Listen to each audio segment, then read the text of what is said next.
Never beg for attention, the power of inner magnetism. Have you ever wondered why some people effortlessly attract admiration, while others chase endlessly, only to be ignored? Why is it that those who demand attention often receive the least, while those who seem indifferent command the most? This is the paradox of attention, a truth deeply embedded in Buddhist and Zen wisdom. The more you crave validation, the more it eludes you. The more you try to force love, respect, or recognition, the more people pull away. Yet, when you stop seeking and instead focus on being, when you cultivate presence, wisdom, and inner sufficiency, attention flows toward you naturally. This lesson is not just about relationships or social dynamics. It is about life itself. Everything you desire, love, success, respect, opportunities, is not something to be pursued, but something to be attracted by who you become. Think of a tree in a vast open field. It does not call to the birds, yet they come and find shelter in its branches. The ocean does not chase the river, yet all streams flow toward it. The sun does not plead to be noticed, yet all life depends on its warmth. This is the nature of true magnetism. It does not chase, it simply is. But modern society teaches us otherwise. From a young age, we are conditioned to seek approval. We are taught that to be seen, we must be louder.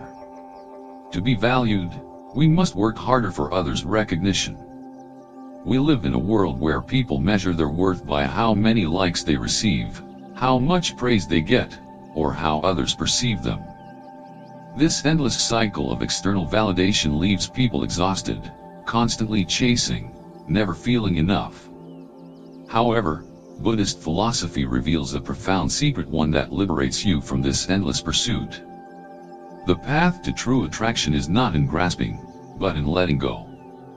Instead of seeking attention, become someone worth noticing. Instead of begging for love, embody love itself.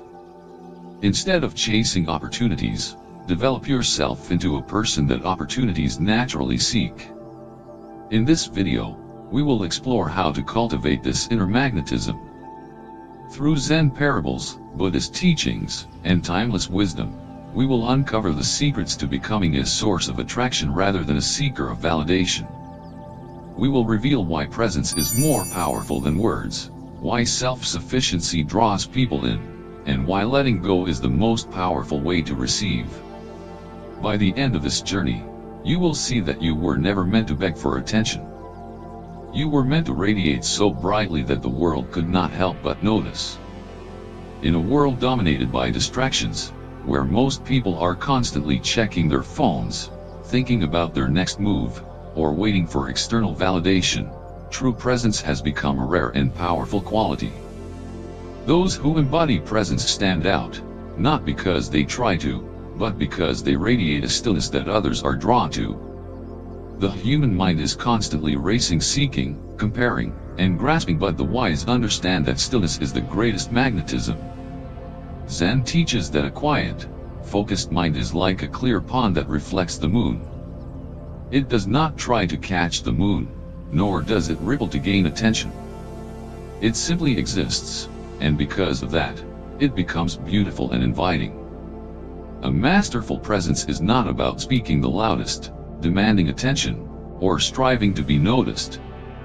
Instead, it is about being so deeply engaged with the present moment that people feel a shift in energy around you. When you listen fully. When you work, you do so with focus and intent. When you walk into a room, your calm confidence speaks louder than any words could. Long ago, in a quiet village, there lived an old warrior. He had fought in countless battles, yet he was known not for his aggression but for his composure. His presence alone commanded respect. One day, a young warrior, eager to prove himself, traveled to challenge the old master. He had heard stories of the old warrior's undefeated reputation and wished to claim victory over him. Standing before the village, the young challenger shouted, "Old man, fight me. If you win, I will acknowledge your strength. If I win, your legend will be mine." The old warrior did not react. He simply sat under a tree, sharpening his blade, his eyes calm and unwavering. Annoyed by the lack of response, the young challenger began to taunt him. "Are you afraid?" he sneered. "Perhaps your legend is nothing more than a tale for fools." Still, the old warrior remained silent, his hands steady, his breathing even. Growing impatient, the challenger picked up a stone and threw it toward the warrior. It landed a few feet away. He picked up another, aiming closer this time, hoping to provoke a reaction. Yet, the warrior did not move. At last, the young challenger stomped his foot. "Why won't you fight me?" The old warrior finally spoke. "You came here looking for a battle, but I do not need one." The crowd murmured in astonishment. The young warrior, humiliated and bewildered, stormed away. A man who is truly present does not need to respond to every challenge, nor does he seek validation through proving himself. True presence does not demand, it invites. It does not chase, it draws in. It does not react, it chooses when and how to engage. People often assume that attention is gained through outward effort, speaking more, showing off, or constantly proving their worth. But Zen teaches the opposite. The more you chase, the more you push away. The more you settle into your own presence, the more the world is drawn to you. Think about the people in your life who command attention without trying. They are the ones who listen deeply, who are comfortable in silence, who exude an unshakable calm. Their confidence is not loud, yet you feel it when they enter a room. Now, ask yourself, are you constantly chasing, or are you radiating presence? When you are truly present, you stop over-explaining yourself. A single, calm response carries more weight than a frantic justification. You don't react to every provocation. The moment you stop responding to unnecessary noise, you rise above it. You become a source of calm for others. People seek out those who bring clarity in a world full of chaos. This is why Buddhist monks spend years in meditation. Not to escape life, but to cultivate a presence so powerful that people feel at peace simply by being near them. Presence is not about passivity, it is about awareness. It is not about silence, it is about speaking only when necessary. To cultivate presence, practice deep listening instead of thinking about what to say next, fully absorb what the other PD. Intention, whether it's how you enter a room, how you sit, or how you respond to conflict, act with purpose rather than impulse. Presence is a skill. It takes practice.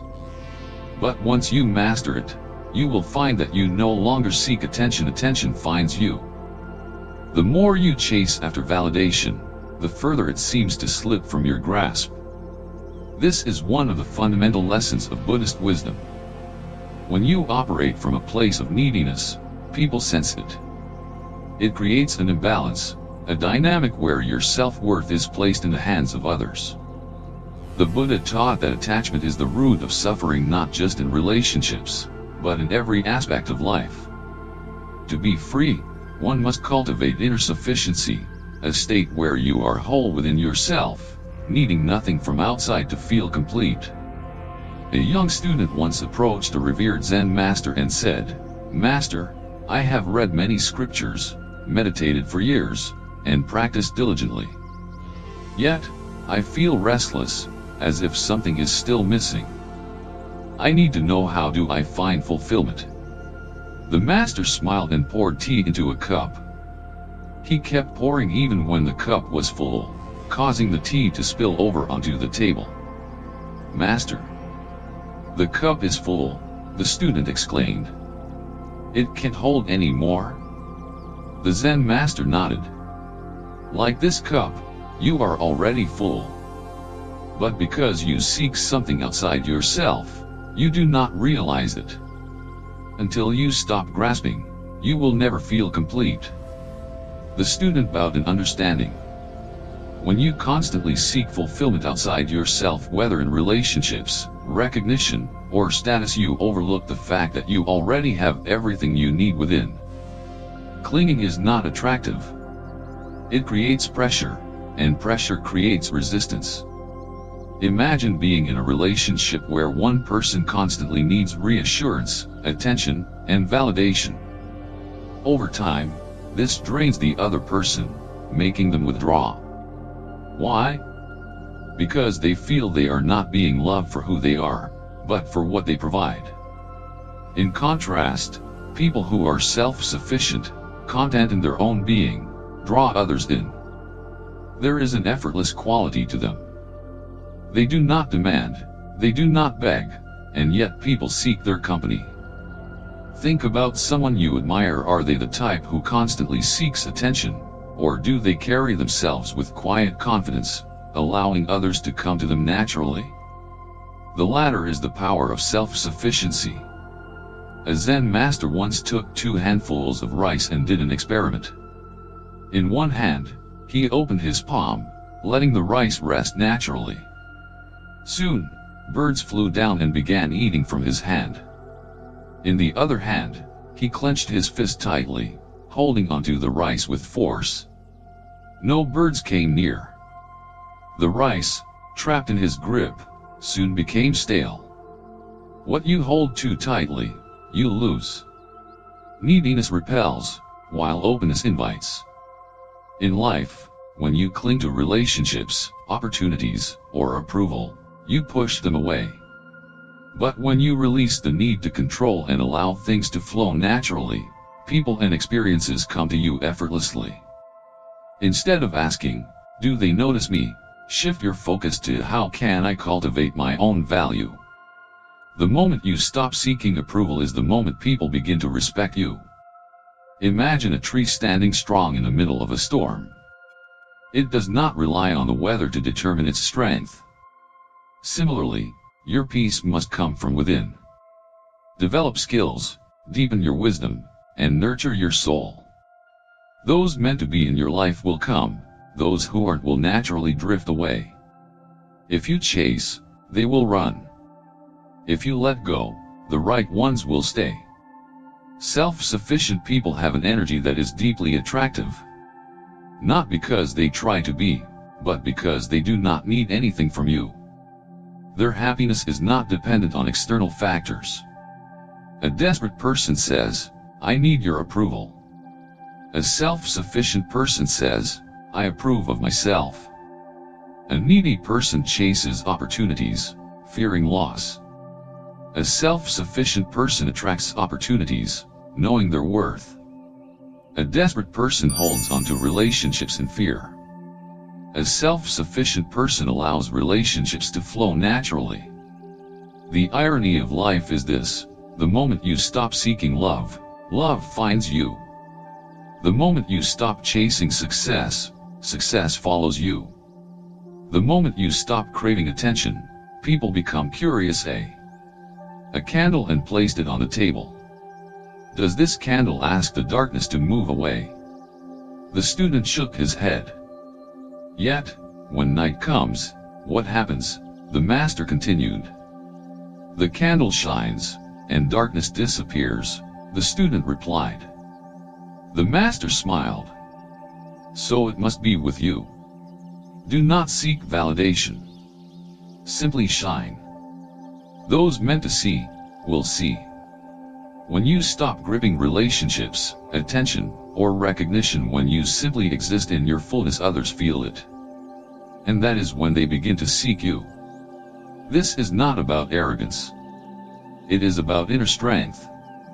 It is about knowing your worth, regardless of how others treat you. You do not chase. You do not beg. You do not cling. You simply are. And in that being, you become the one others are drawn to. Most people believe that success, love, and respect are things to be pursued, that if you chase them hard enough, they will eventually be yours. But Zen wisdom teaches the opposite. The more you run after something, the more it eludes you. True power, fulfillment, and attraction do not come from desperate grasping but from a state of being. Think of the sun. It does not chase the planets, yet all life depends on its light. The stars do not beg to be noticed, yet they illuminate the entire night sky. The tree does not reach out and demand that birds rest upon its branches, yet they come. This is the principle of becoming the source rather than a seeker. The moment you stop seeking validation, success, or approval from others and instead cultivate something within yourself, you become magnetic. People are naturally drawn to those who do not need them. In contrast, neediness repels. The more you chase love, the more it runs from you. But when you embody love, when you exude kindness, wisdom, and strength, love finds you. The more you seek approval, the more insecure you appear. But when you approve of yourself, people admire you. The moment you release the need for recognition is the moment you become irresistible. This is the paradox of letting go. The great masters have always understood this. A student once asked his Zen master, "How do I make people respect and value me?" The master lit a candle and placed it on the table. "Does the candle seek the darkness?" the master asked. The student shook his head. Yet, when the darkness comes, what happens? The student thought for a moment and replied, "The candle shines." The master nodded. "So it must be with you. Do not seek attention. Simply shine. Those who are meant to see will see." This wisdom applies to every area of life. In relationships, people often think that the more they give, the more someone will love them. They overextend, they try too hard, they make themselves smaller to fit into another person's world. But love, when forced, is not real love. The most attractive person is not the one who constantly seeks to prove their worth but the one who knows their worth without question. When you are full within yourself, when your happiness does not rely on another person's affection, people become drawn to you in ways you never expected. In business and success, the same principle applies. The person who chases money rarely finds fulfillment. But the person who becomes skilled, who provides value, who focuses on excellence instead of external rewards, attracts wealth effortlessly. A struggling artist who creates for the sake of fame will always feel unfulfilled. But an artist who creates because they cannot do otherwise, because their soul demands expression, will inevitably find an audience. Energy does not lie. People can sense when you are desperate for validation and when you are completely self-sufficient. Desperation carries a scent, and others pick up on it instantly. But confidence, true, quiet, unshakable confidence, needs no announcement. It is simply there. This is why some people, without saying much, command a room the moment they walk in. Their energy speaks for them. They do not need to chase conversations or prove their intelligence. They simply exist as they are, and people are drawn to that. The moment you stop trying so hard to be noticed and instead focus on your growth, your craft, your wisdom, and your self-awareness, you naturally become someone people want to be around. The ocean does not ask the river to flow into it. The river naturally moves toward the ocean. Similarly, when you embody wisdom, strength, and self-possession, people move toward you. The lesson here is not to become indifferent or detached from others, but to understand that your worth does not come from them. It never has. Your worth has always been inherent. You do not need to do more or be more to be valuable. You simply need to recognize it within yourself. And when you do, the world will reflect it back to you. A wise master once said, "A flower does not bloom and then are. Who are meant to see you will see you. Those who are meant to be in your life will be there. There is no need to chase. Just shine. Everything you've ever wanted, whether love, respect, or recognition was never something outside of you. It was always about who you needed to become. You were never waiting for someone else to see your worth. You were waiting to step into your own power. When you stop begging for attention and instead cultivate your presence, self-sufficiency, and authenticity, everything shifts. The people who once overlooked you begin to notice. The opportunities that once seemed out of reach start coming toward you. But most importantly, the sense of lack that made you seek external validation disappears because you realize you were always whole. This is not about arrogance, nor is it about indifference. It is about understanding that your value is not determined by how others see you, but by how deeply you recognize your own worth. When you stop needing attention, you become magnetic. When you stop chasing approval, you become someone people respect. When you stop proving yourself, you embody confidence. Imagine standing in a vast field at night, looking up at the sky. The stars do not beg to be seen. They simply shine. And because they shine, they are noticed. This is how you must be. The moment you stop seeking validation is the moment you begin to shine so brightly that the right people, the right opportunities, and the right experiences naturally gravitate toward you. This is the essence of true attraction, not in forcing, but in becoming. Not in chasing, but in radiating. Not in needing, but in being. If this teaching resonates with you, take a step further on this path of wisdom. Subscribe to Buddhism Light for more insights into Buddhist philosophy, Zen teachings, and the art of mindful living. Join a community of seekers who are learning to let go, to be present, and to embrace their own inner radiance. Share your thoughts in the comments below. Have you experienced the power of letting go? How has detachment transformed your life? Let's continue this journey together, uncovering the wisdom that leads not to grasping, but to effortless attraction. Remember, you do not need to chase. Simply become. And when you do, the world will turn to you not because you asked, but because you shine too brightly to be ignored.